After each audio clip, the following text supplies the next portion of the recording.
हरिओम आत्मी भक्तजनों, सप्रेम जय श्री हरि। आज गुरुवार के सत्संग में मैं सत्संग की महिमा सुनाता हूँ। सत्संग का मतलब हुआ सत्य की संग। सत्य माने अच्छाई का संग। तो अच्छाई का संग मनुष्य को करना चाहिए और बुराई को त्याग देना चाहिए।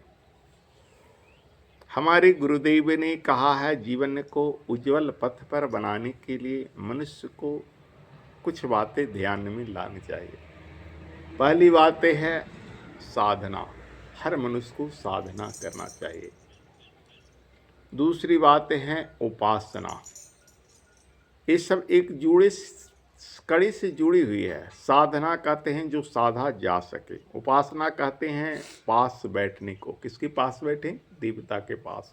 जिसके पास हम बैठेंगे हम उसके जैसा बन जाएंगे। ये नियम है। बुरे के पास बैठने वाले बुरे बनते हैं, अच्छे के पास बैठने वाले अच्छे बनते हैं। आपने देखा होगा कि शराबी की जमात में शराबी रहता है, जुआरी की जमात में जुराबी रहता है, साधुओं के संग साधु ही चलते हैं, चोरों के संग चोरों ही चलते हैं, जो खिलाड़ी होते हैं उनके संग खिलाड़ी होता है।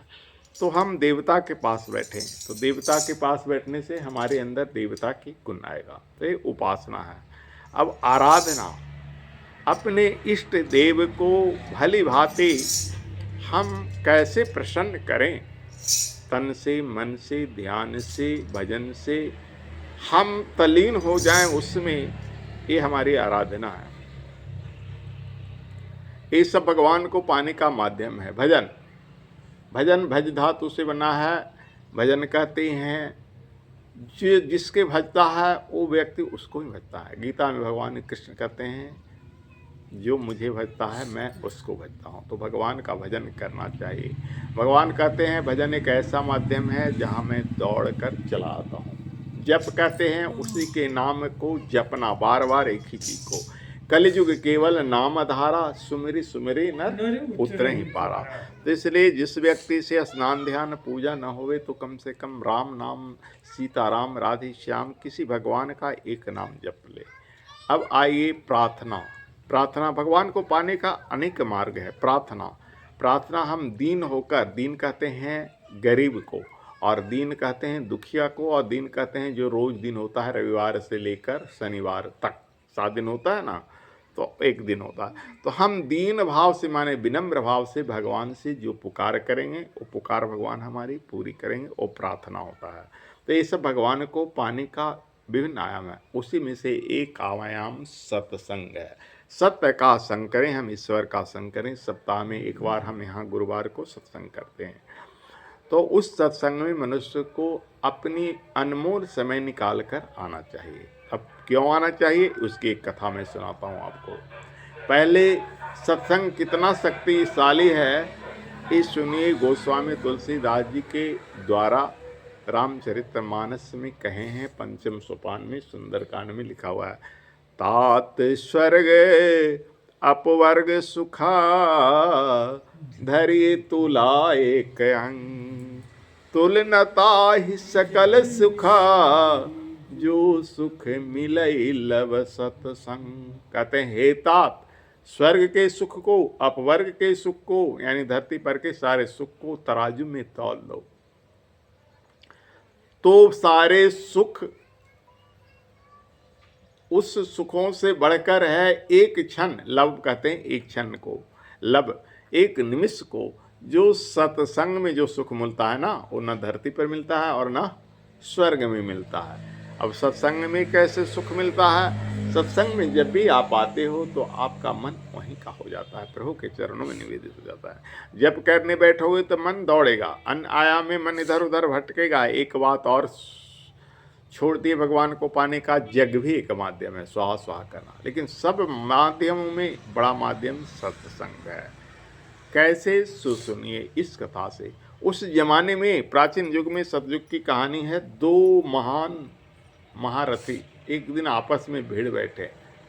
कौन का? विश्वामित्र और वशिष्ठ। उन्होंने कहा कि हम बड़ा, उन्होंने कहा हम बड़ा। हम बड़ा कि तुम बड़ा की लड़ाई होती आई है शुरू से ही। आज भी लोग कहते हैं हम बड़ा हैं।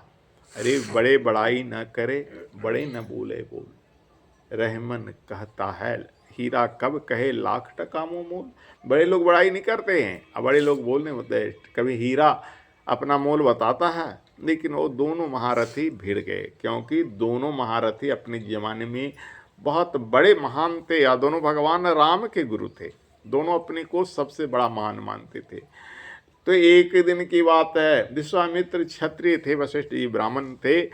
तो ब्राह्मण कभी नहीं कहता कि मैं महान हूँ, लेकिन क्षत्रिय को लगता है कि हम, राजा का गुण होता है ना, जिद्दी होता है, तो ये चाहता है कि हमारी महानता हो। वो भी ब्राह्मण बन बैठे, उसकी कहानी कहेंगे तो लंबी हो जाएगी, कभी कह देंगे। आज कहानी सिर्फ इतना ही जाने कि ये दोनों लड़ बैठे कि हम बड़े हैं, हम बड़े हैं। तो कहे कौन बड़ा है, चलो भाई।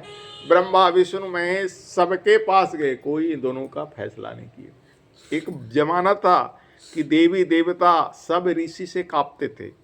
क्यों कांपते थे? ऋषियों के पास एक हथियार था जो सारे हथियार से बड़ा था, एटम बम, परमाणु बम। आज जितने भी बड़े बड़े हथियार हैं ना कि धरती को एक क्षण में विलीन कर दें, उन सब हथियारों से बड़ा ऋषियों का हथियार था। बता सकते हैं कौन हथियार था? श्राप। उससे भगवान देवी देवता सब डरते थे, और भगवान भी श्राप से नहीं बचे हैं। विष्णु को श्राप के कारण ही राम रूप बन के, कृष्ण रूप बन के धरती पर आना पड़ा बार बार। तो जब भगवान ने बचे तो श्राप से हम लोग क्या बचेंगे? तो इन लोग डर से कह गए कि दोनों को लड़ने दो, कौन फैसला करेगा। तो शेषनाग महाराज के पास गए, विष्णु जी के जो वाहन है देख रहे हैं ना।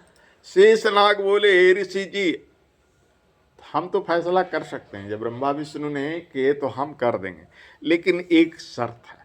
बोले क्या शर्त? तो हम तो धरती के भार से दबे जा रहे हैं, फैसला कौन करता है? दिमाग ना। और शेषनाग जी के माथा पर क्या है? धरती है। आप लोग थोड़ा देर के लिए धरती को अपने माथे पर धारण कर लीजिए। बोले बस न? तो ठीक है। तो विश्वामित्र लपक के बोले, मैं धरती को माथा पर धारण करता हूं, और धरती को माथा पर लाया। बोले मेरी तपस्या की सारी शक्ति लग जाए, धरती मेरे माथे पर स्थिर हो जाए। तो अपनी सारी तपस्या की शक्ति लगा दिए। अब बोले धरती मेरे माथे पर स्थिर हो जाए। तो भी उनका मुड़ी जो था ना, माने मस्तक जो था ना, ऐसे ऐसे हिलने लगा, कांपने लगा। लगा कि हम धरती के भार से चप जाएंगे, मर जाएंगे। बोले जल्दी ना विश्वामित्र जी, बोले नाग देवता से जल्दी संभालिए, जल्दी संभालिए।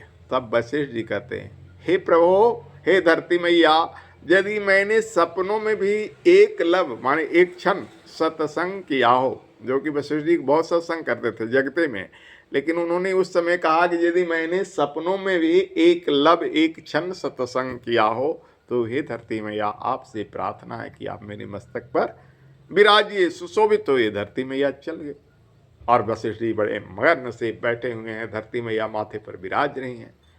तो विश्वामित्र ने कहा, अब तो नाग देवता बोलिए, तो कुछ तो बोलिए, अब तो आपका माथा में भार नहीं है, तो आप चुपचाप बैठल काहे हैं? नाग देवता बोले, शेषनाग महाराज, के विश्वामित्र जी, अब हमें क्या बोलना पड़ेगा? अब आपकी फैसला तो अपने आप हो गया। आप तपस्या का बल लगा दिए, तो भी धरती में आपके माथे पर नहीं ज्यादा देर टिक पाई, आप कांपने लगे। और इन्होंने सपनों का एक लब एक क्षण का सत्संग का लगा दिया, तो धरती मैया इनके माथे पर विराज रहे हैं। अब खुद आप फैसला कीजिए। तो विश्वामित्र नतमस्तक हुए, किनके आगे? वशिष्ठ जी के आगे। धन्य हो प्रभु, तुम महान हो। वशिष्ठ जी ने कहा, नहीं विश्वामित्र, महान तो मेरा सत्संग है। मैंने तो जीते जागते सत्संग को नहीं लगाया, वो तो पुण्य मेरा बच रहा है खजाने में। मैं तो स्वप्न का सत्संग लगाया। आप जब कभी स्वप्न में देखते हैं ना कि हम सत्संग में बैठे हुए हैं, जो सत्संगी भाई बहन हैं, वो अगर मेरे पास आते होंगे तो उनको सपने भी अच्छे आएंगे। जो कुकर्मी होता है उसके सपने में भी बुरी बात ही आता है, और जो सत्संगी होता है उसके सपने में ही सत्संग होता है। इसलिए सत्संग कीजिए, और स्वर्ग से, धरती से भी बड़ा स्वर्ग का सुख पाइए। बोले आज की कथा की, आज के आनंद की।